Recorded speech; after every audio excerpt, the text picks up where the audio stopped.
Hello guys, I am Ratan sir. Welcome you back to my channel Ratan sir Grammar. Grammar के tough और translation के टेढ़े मेढ़े topic के ऊपर आसान भाषा में वीडियो के साथ आपके सामने आता रहता हूँ। आज का वीडियो ट्रांसलेशन बताता हुआ होगा। वीडियो थोड़ा लंबा होगा क्योंकि आज का जो टॉपिक मैं डिस्कस करने जा रहा हूँ वो बहुत ही इम्पोर्टेंट और यूज़फुल है। तो यूज़फुल इंफॉर्मेशन कई बार लंबे वीडियो में चला जाता है, तो वीडियो को अंत तक देखने की आदत डालें और वीडियो में दी गई एक एक जानकारी को समझने की कोशिश करें। I hope you will certainly be able to understand each one and every point because it is discussed in an easy language. तो आज का जो टॉपिक है वो है घड़ी का समय बताना। घड़ी का समय बताना, घड़ी का समय बताना। तो सबसे पहले समय जो होता है सो बड़ा ही इम्पोर्टेंट टॉपिक होता है। समय बहुत ही इम्पोर्टेंट चीज होता है। सबसे पहले ये जाने इस समय सबके लिए इम्पोर्टेंट टॉपिक होता है। पढ़ा लिखा हो, अनपढ़ हो, कोई काम करता हो, बेरोजगार हो, खेलता हो, गीत गाता हो, पढ़ाता हो, कुछ भी करता हो, whatever he or she does, time is very important for him or her. तो सबसे पहले समय की आवश्यकता तो है, बट जो सोशल चेंजेस आ रहे हैं टेक्नोलॉजी के अकॉर्डिंग, उसके हिसाब से घड़ियों की बनावट और उसके देखने में अंतर हुआ। पहले जमाने में घड़ियां कलाइयों पे बांधी जाती थीं, दीवारों पे लटकाई।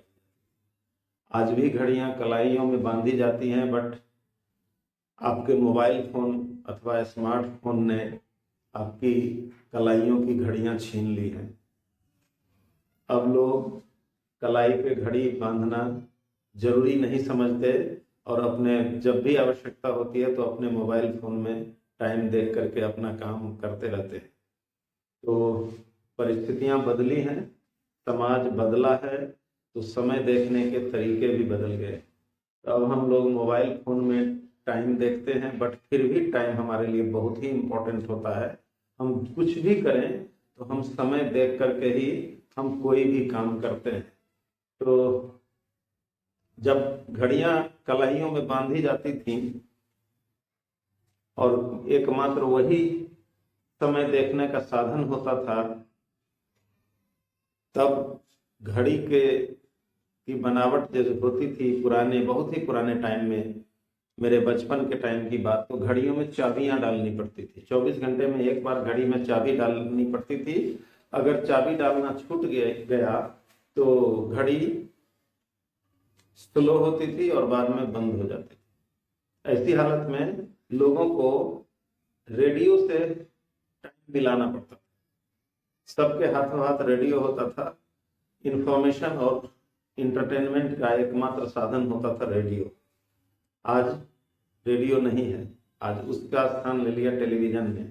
अब टेलीविजन भी ऑब्सोलीट हो गया है। अब स्मार्टफोन, कई तरह के आईफोन मनोरंजन और ज्ञानवर्धन के साधन के रूप में यूज किए जाने लगे। तो जब घड़ियां रेडियो से मिलाई जाती थी तो लोग शान से बोलते थे कि मेरी घड़ी रेडियो से मिली हुई है।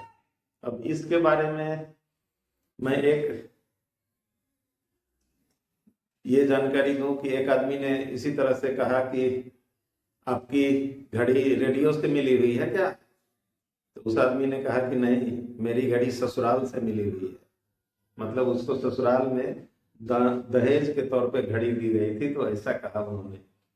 एक बार एक आदमी ट्रेन से कहीं जा रहा था, बहुत सारे पैसेंजर ट्रेन के डब्बे में बैठे थे। तो एक आदमी ने अपने को पैसेंजर से, उसके साथ ट्रेन में यात्रा करने वाले आदमी से पूछा कि भाई साहब, आपकी घड़ी में कितना बजा है? मतलब वो हकलाता। तो हकलाते हुए उसने टाइम पूछा, सुनने वाले ने जवाब नहीं दिया। फिर उसने दोबारा पूछा, फिर जवाब नहीं दिया। उसने तिबारा पूछा, फिर भी जवाब नहीं दिया। उसके बाद आगे अगले स्टेशन पे पूछने वाला व्यक्ति उतर गया। तो वहां एक तीसरा व्यक्ति बैठा था, उसको रहा नहीं गया। उसने इस आदमी से पूछ दिया जिससे समय पूछा गया था कि भाई साहब, आपको टाइम देखने नहीं आता है क्या, या आपकी घड़ी खराब है? 2 बार 3 बार आपके पड़ोसी ने आपसे टाइम पूछा, बट आपने नहीं बताया, बात क्या थी? तो उसने कहा कि ना ना, नहीं समझे। अगर हम टाइम बता देते तो झगड़ा हो जाता। मतलब वो भी हकलाता था और ये भी हकलाता था। अगर ये भी बता देता तो उसको लगता कि वो मेरी नकल कर रहा है, और दोनों को आपस में झगड़ा होने का डर था। इसलिए इस आदमी ने बुद्धिमानी का सहारा लिया और इसने अपनी घड़ी का टाइम नहीं बताया। तो ये होता है घड़ी का टाइम। अब हम घड़ी के टाइम की चर्चा करते हैं। तो हमारी घड़ी में 3 तरह के समय होते हैं। घड़ी में गौर से देखेंगे, एक एक इंफॉर्मेशन आपके लिए काम का। घड़ी में 3 तरह के समय होते हैं। 3 तरह के समय, 3 तरह का समय होता है। पहला, पूर्णांक वाला समय। पूर्णांक मतलब होता है राउंड फिगर। राउंड फिगर वाला समय। दूसरा तरीका होता है, दूसरी तरह का समय होता है कम या बाकी वाला समय। और तीसरा समय का प्रकार होता है, वो होता है बजकर वाला समय। बजकर वाला समय।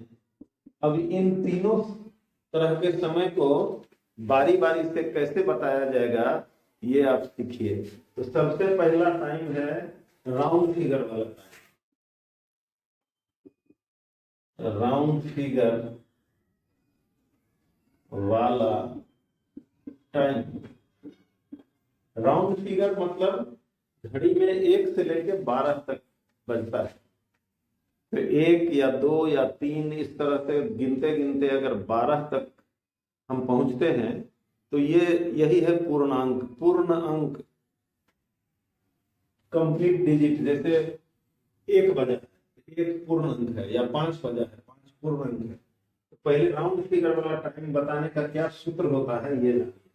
तो उसका सूत्र ये होता है, राउंड फिगर वाले टाइम बताने के लिए, इट प्लस इज या वाज प्लस बजे वाला डिजिट। ये पहला तरीका। दूसरा तरीका, किसी को ऐसे भी बता सकते हैं, इट प्लस इज या वाज प्लस बजे वाला डिजिट और उसके साथ ओ क्लॉक। ये 2 तरीके हैं राउंड फिगर वाले टाइम को एक्सप्रेस करने का, बताने का। तो अगर एग्जाम्पल देखते हैं, जैसे अभी 3 बजा है,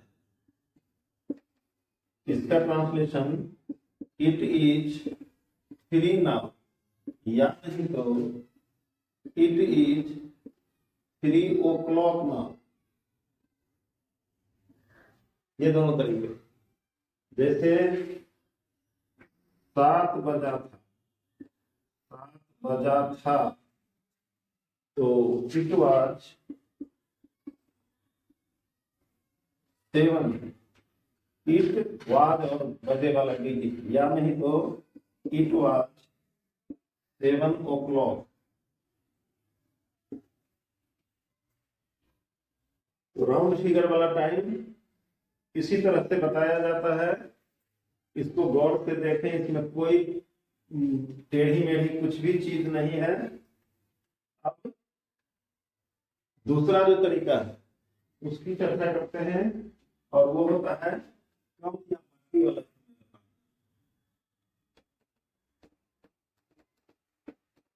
ओ क्लॉक फुल फॉर्म होता है of clock. It is 3 o'clock मतलब इट इज 3 ऑफ क्लॉक, मतलब घड़ी का 3 हुआ है, मतलब 3 बजा। तो ओ क्लॉक एब्रिविएटेड फॉर्म है ऑफ क्लॉक का, इसको अच्छी तरह से समझें। अब जानेंगे हम लोग कम या बाकी वाला समय। कम या बाकी वाला समय। तो कम या बाकी वाले समय का सूत्र होता है, उसको बताने का तरीका होता है इट प्लस इज या वाज प्लस बाकी या कम वाला, कम वाले मिनट और अंत में बजे वाला डिजिट। आपने पीछे राउंड फिगर वाले टाइम में देखा दो तरीकों में पहले ही तरीके के अंत में ओ क्लॉक लग गया है। तो इसमें भी ओ क्लॉक जोड़ सकते हैं, नहीं भी जोड़ सकते, इसलिए मैं उसको ब्रैकेट में, आपकी मर्जी वो लगा दें। जैसे अभी 3 बजा है, 83 या 83 ओ क्लॉक, इसी 3 में अंत में ओ क्लॉक डाल दिया गया। तो ऐसे बनाया जाएगा। लेकिन इसमें एक इंपॉर्टेंट पॉइंट है याद रखने वाला कि बाकी या कम वाले मिनट के रूप में अगर 5 या 5 का मल्टीपल, मतलब 5 या 5 का गुणक आ रहा हो, तो उसके बाद मिनट वर्ड नहीं रखा जाता, नहीं रखा जाता है। एग्जाम्पल देखेंगे तो समझ में आ जाएगा। एग्जाम्पल देखते हैं, जैसे 4 बजने में 7 मिनट, 4 बजने में 7 मिनट कम है। अब इसका ट्रांसलेशन बनना है, 4 बजने में 7 मिनट कम है, तो इट देंगे, उसके बाद इज, इसके बाद बाकी या कम वाला मिनट, ये 7 मिनट है तो 7 मिनट, उसके बाद टू छूट गया, इसमें 2 छूट गया, यहाँ पे +2, उसके बाद बजे वाला digit. It is 7 minutes to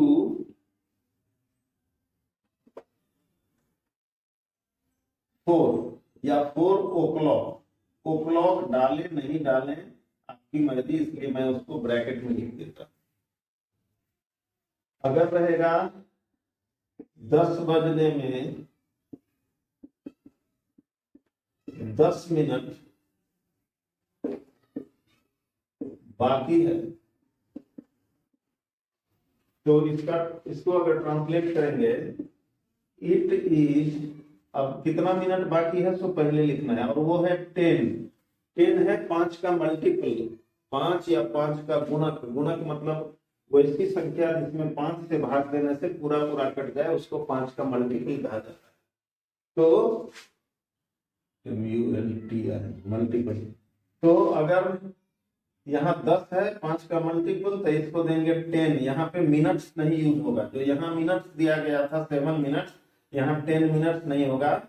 it is 10 to 10, it is 10 to 10 अथवा इट इज 10 to 10 o'clock। ये o'clock आपकी मर्जी पर है, इसको यूज करें या मत करें। बाकी या कम वाला इस तरह से बताए। अब अगर ऐसा रहेगा कि 7:45 बजा था, यहाँ गौर से देखने वाली बात, 7:45 बजा था या 8 बजने में 15 मिनट कम था, दोनों का ट्रांसलेशन एक तरह से बनेगा। था है तो इट वाज, यहाँ पे एक चीज ध्यान देंगे, ये इट डमी सब्जेक्ट होता है। इस इट का इस सेंटेंस में अपनी कोई मीनिंग नहीं होती, केवल ये सब्जेक्ट के तौर पे आता भर है, इसकी अपनी मीनिंग इस सेंटेंस में कुछ नहीं होती है। डमी सब्जेक्ट इट और देयर होता है, मैं पहले ही बता चुका हूँ इसको। इट वाज कितना बाकी है, 7:45 बजे का मतलब हुआ 8 बजने में 15 मिनट कम, और 15 होता है, 15 मिनट होता है 1 घंटे का चौथाई भाग, और चौथाई की अंग्रेजी क्वार्टर होती है, इसलिए इसका ट्रांसलेशन इट वाज क्वार्टर, फिर 2, फिर 8 या 8 o'clock, दोनों का translation it was quarter to 8 o'clock। तो बजे, ये चूंकि बजने में कम था, 8 बजने में 15 मिनट कम था, उसी का ट्रांसलेशन है। तो इस तरह के वाक्यों का ट्रांसलेशन इस पैटर्न पे बनेगा। अब तीसरी तरह का जो समय होता है, वो एक एक पॉइंट को अच्छी तरह से समझें। कम वाले में टू का प्रयोग होता है, उस सूत्र को लिखने में टू भूल से छूट गया था, बाद में मैंने उसको जोड़ दिया है, गौर से उसको देख लेंगे। अगर नहीं समझ में आवे तो you are free to leave your own comment in the comment section of the video. अब तीसरा तरीका, घड़ी के समय बताने का जो तीसरा तरीका है, वो है बजकर वाला। बजकर वाला समय, इसमें जो सूत्र होता है वो होता है इट, सूत्र होता है इट प्लस इज या वाज प्लस बजकर वाला मिनट, बजकर वाले minute plus after, sorry plus past plus बजे वाला डिजिट, बजे वाला डिजिट के बाद ओ क्लॉक आपकी मर्जी पर है, लिखें, यूज करें या नो करें, इसलिए मैं उसको ब्रैकेट में रख देता हूं। एग्जाम्पल देख लेंगे, फटाफट समझ में आ जाएगा। जैसे अभी 3:10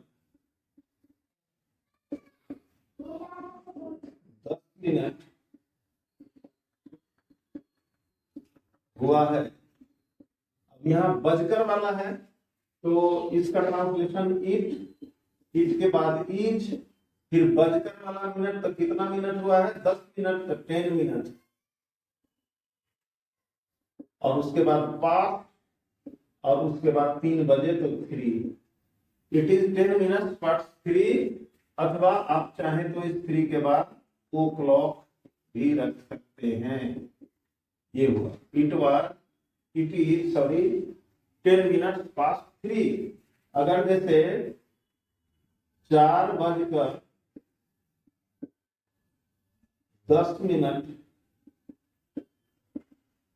हुआ था, था मतलब वाज, तो इट वाज, यहां भी 10 मिनट, तो 10 मिनट पास 4 या 4 o'clock, पास 4 o'clock, o'clock नहीं भी देंगे तो भी चलेगा। इसी तरह के समय में इस तरह का भी आएगा, 11:15 बजा है।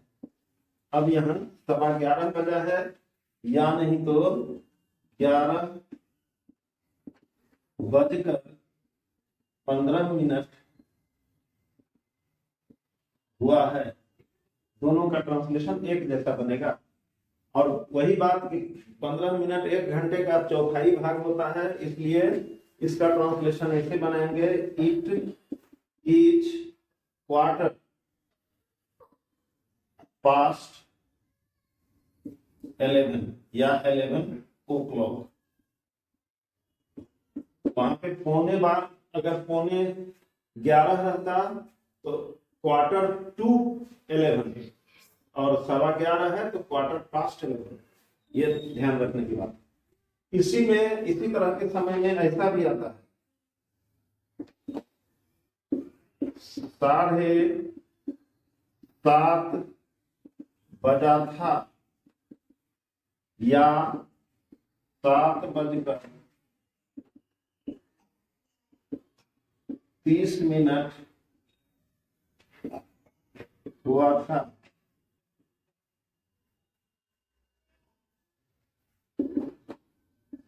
इट वाज, ये 7:30 का मतलब 7:30 और 30 मिनट होता है 1 घंटे का आधा भाग। आधा की अंग्रेजी हाफ होती है, इसलिए इट वाज हाफ पास्ट 7 या 7 o'clock। तो इस तरह से तीनों तरह के घड़ी के समयों की चर्चा हो चुकी। अब इसके अलावा कुछ इंपॉर्टेंट जानकारी जो सभी लोग नहीं बताते हैं और सभी किताबों में ये जानकारी नहीं रहती है। तो अलग जानकारी समय के बारे में जो आपकी जिंदगी से संबंधित है, you will have to use the information I am going to give you just now. Why you must pay attention to the point I am going to discuss. एक होता है एएम और पीएम। एएम, इसको A.M. ऐसे भी लिखा जाता है, इसको AM ऐसे भी लिखा जाता है, इसको ऐसे भी लिखा जाता है। इसका फुल फॉर्म होता है एंटी मेरिडियन। इसकी जानकारी पूरी तरह से सबके पास नहीं होती है। ये 12:00 बजे रात से 11:59 बजे दिन तक का समय होता है, AM। इसको हिंदी में कहते हैं पूर्वाह्न। पूर्वाह्न लोग बोलते हैं पूर्वाह्न। दूसरी तरह का होता है PM। PM को भी ऐसे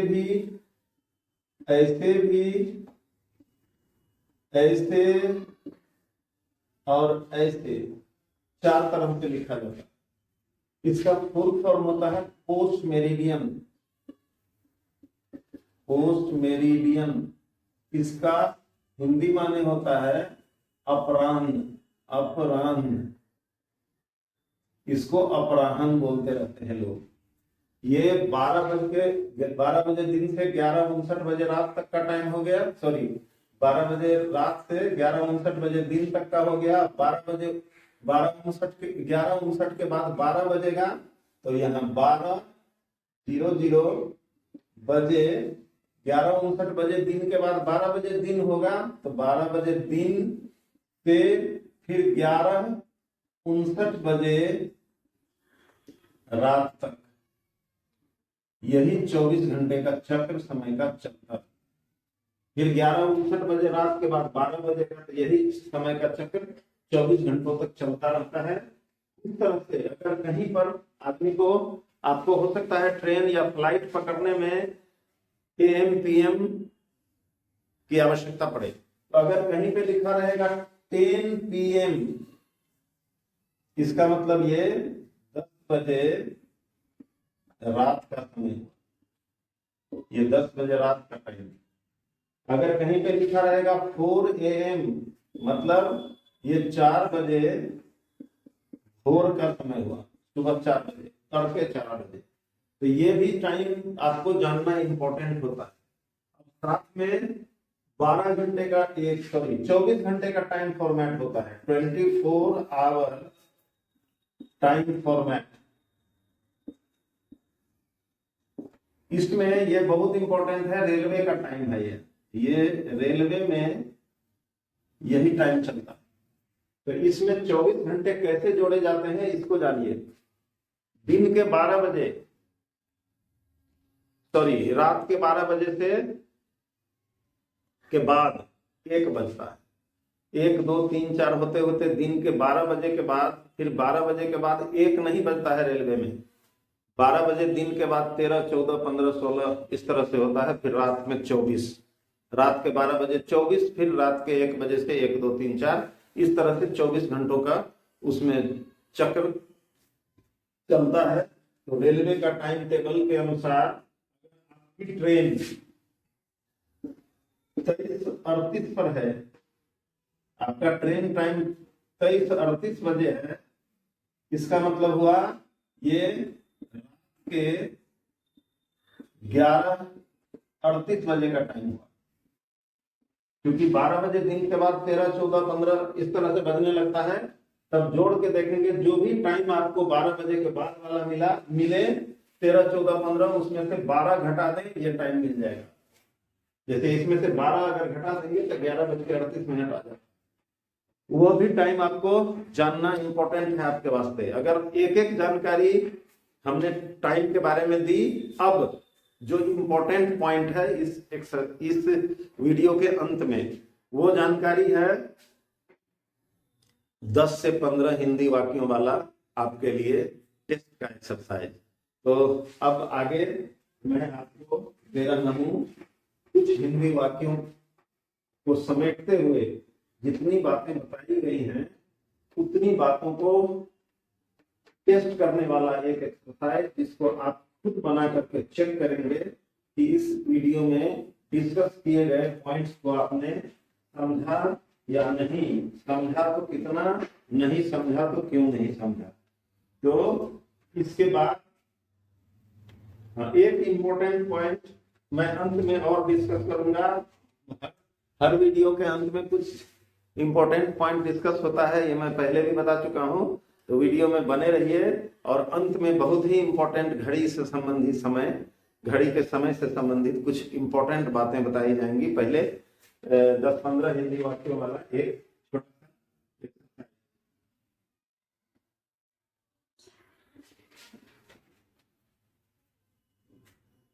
ट्रांसलेट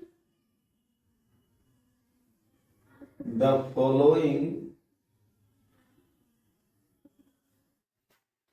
into English। नंबर 1, एक एक एक्सरसाइज छोटा छोटा हिंदी वाक्य वाला है, जानते चलें। अभी 5 बजा। नंबर 2, 9 बजा था। 3, 3 बजने में 11 मिनट बाकी है। नंबर 4, अभी 3:45 बजा है। 5, 7 बजने में 5 मिनट कम था। नंबर 6,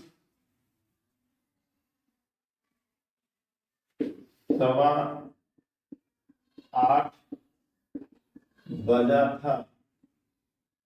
7,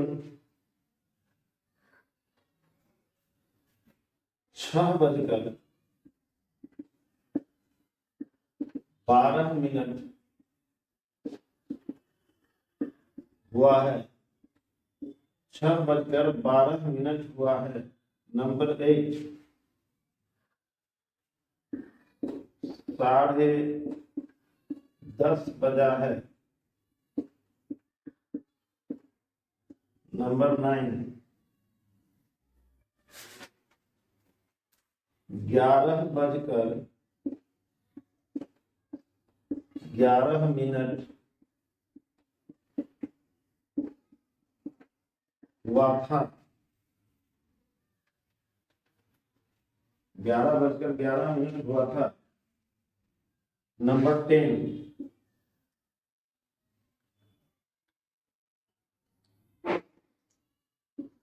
8 बजने में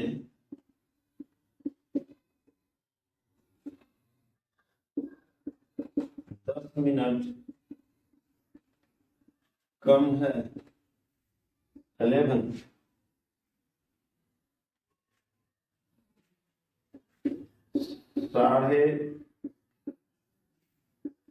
3:30 बजा था। नंबर 12,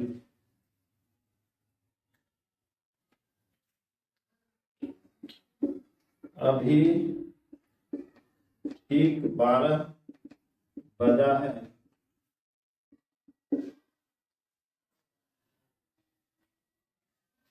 नंबर 13, दोपहर होने ही वाला है।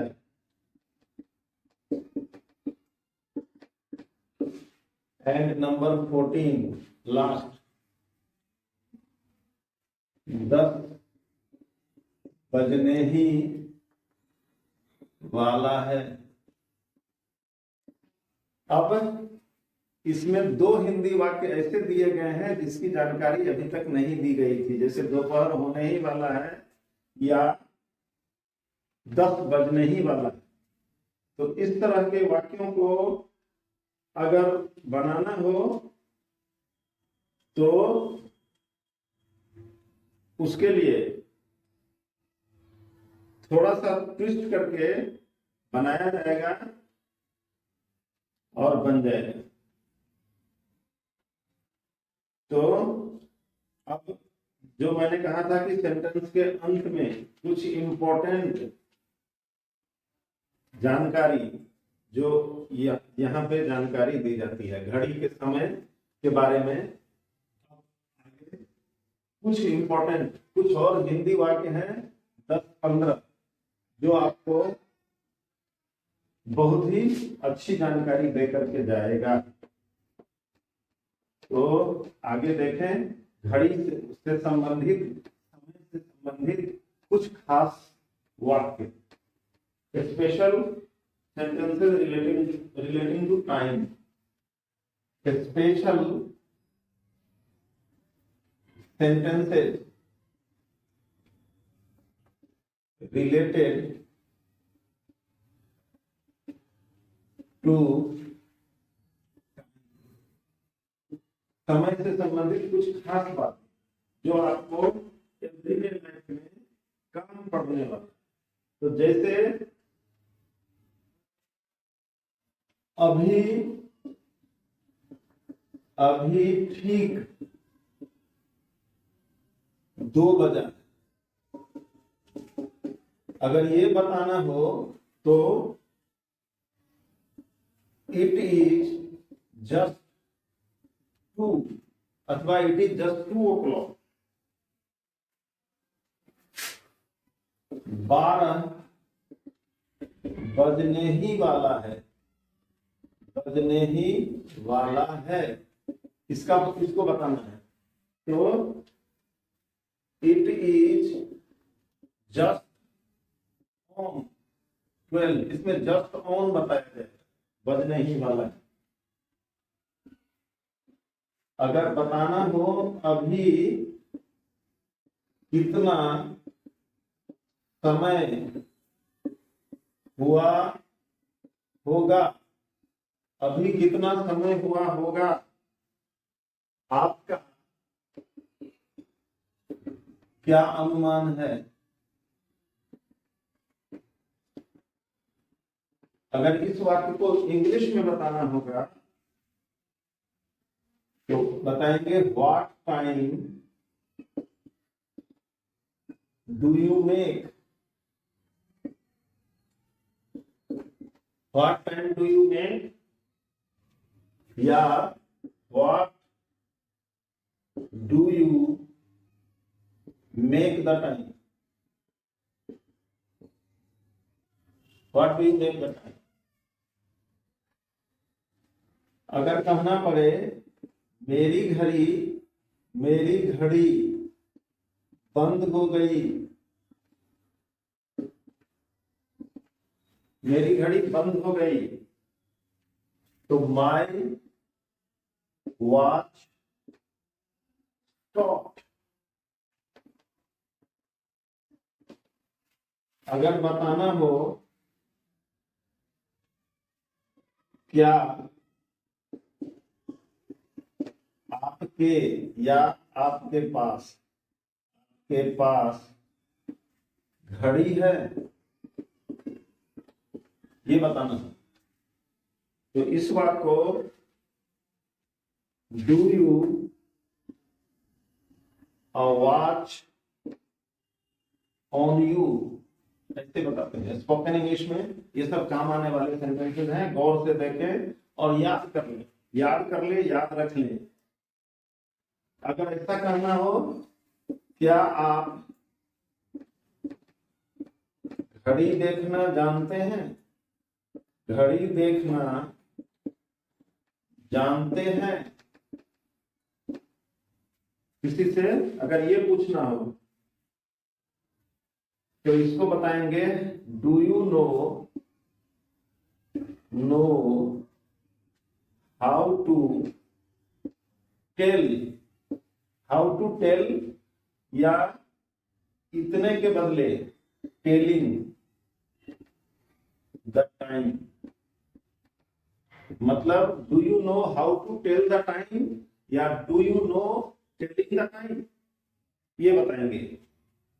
अगर कहना पड़े यह घड़ी ठीक चलती है, मतलब घड़ियां स्लो फास्ट होती रहती है, तो उसमें अगर ठीक चलती है तो मतलब ये न स्लो है न फास्ट है। तो this watch neither gains nor loses, न स्लो है न फास्ट है। अगर कहना पड़े मेरी घड़ी सुस्त है, हालांकि इन सब वाक्यों का काम अब हिंदी में या इंग्लिश में नहीं के बराबर पड़ता है। ये घड़ियां जब हाथ में लोग बांधते थे और घड़ियां स्लो फास्ट हो जाती थी तब ये सब बातें, अब तो मोबाइल फोन में अप टू डेट टाइम रहता है। तो इसीलिए अगर कहना पड़े मेरी घड़ी सुस्त है तो my watch is slow, my watch is slow और फास्ट होती है घड़ियां। और कुछ और हिंदी वाक्य हैं जो आपके काम की हैं, उनको भी जाने।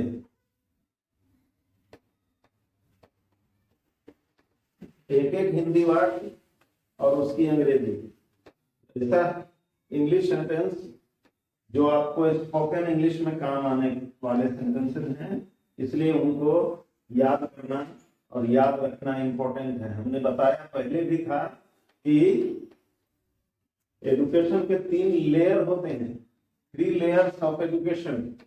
याद करना फर्स्ट लेयर, याद की हुई बातों को याद रखना सेकेंड लेयर, और यूज करना थर्ड लेयर। तो इस तरह से इसको याद रखें। अगला सेंटेंस है नंबर 9। मेरी घड़ी तेज है तो माई वॉच इज फास्ट। वहां था स्लो, यहां है फास्ट। नंबर 10।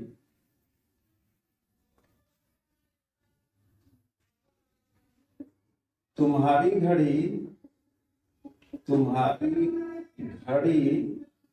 4 मिनट रोज सुस्त चलती है।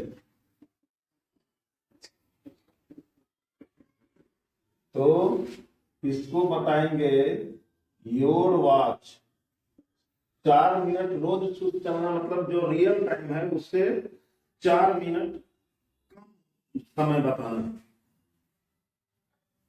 तो your watch loses 4 minute a day. Number 11। उसकी घड़ी 4 मिनट रोज तेज चलती है। रोज तेज चलती है 4 मिनट। इसका मतलब हुआ हर दिन 4 मिनट की घड़ी का टाइम बढ़ के चलता है। तो हिज या her watch gains 4 minute a day. सुस्त चलने में यूज और तेज चलने में गेन का प्रयोग होता है, GAIN। अगर ऐसा रहे सभी दीवार घड़ियां आपस में मिली हुई हैं,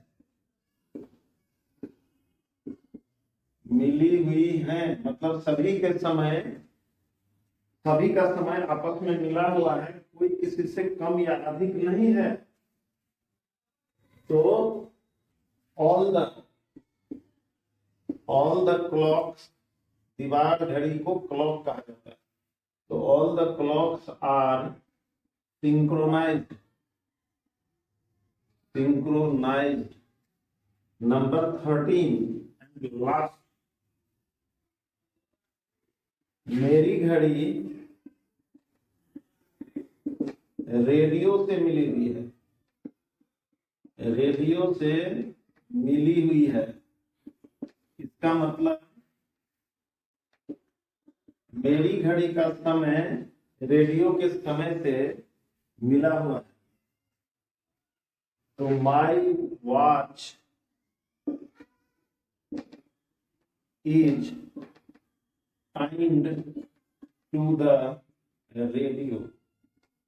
हालांकि अब इस वाक्य की आवश्यकता आपको नहीं पड़ेगी, क्योंकि सबकी घड़ियां मोबाइल फोन में अप टू डेट रहती हैं। तो ये था आज के वीडियो का टॉपिक और उसका डिस्क्रिप्शन। तो वीडियो को लाइक करें, शेयर करें और चैनल को सब्सक्राइब करके रख लें, क्योंकि पूरा इम्पोर्टेंट इंफॉर्मेशन अभी आने वाला है ही। इस तरह से अगर वीडियो को लाइक शेयर करेंगे तो अधिक से अधिक लोगों तक ये वीडियो पहुंच पाएगा और समाज के और लोगों को भी यही जानकारी इसी रूप में मिल पाएगी। और चैनल सब्सक्राइब करेंगे तो आगे जो भी कोई वीडियो इम्पोर्टेंट इंफॉर्मेशन वाला अपलोड होगा तो उसका नोटिफिकेशन सबसे पहले आप तक पहुंच जाएगा। तो इस तरह से वीडियो के अंत तक बने रहने के लिए थैंक्स अ लॉट। मिलते हैं इससे भी बम्पर इंफॉर्मेशन के साथ अगले वीडियो में। Till then take care, have a nice day, thanks a lot.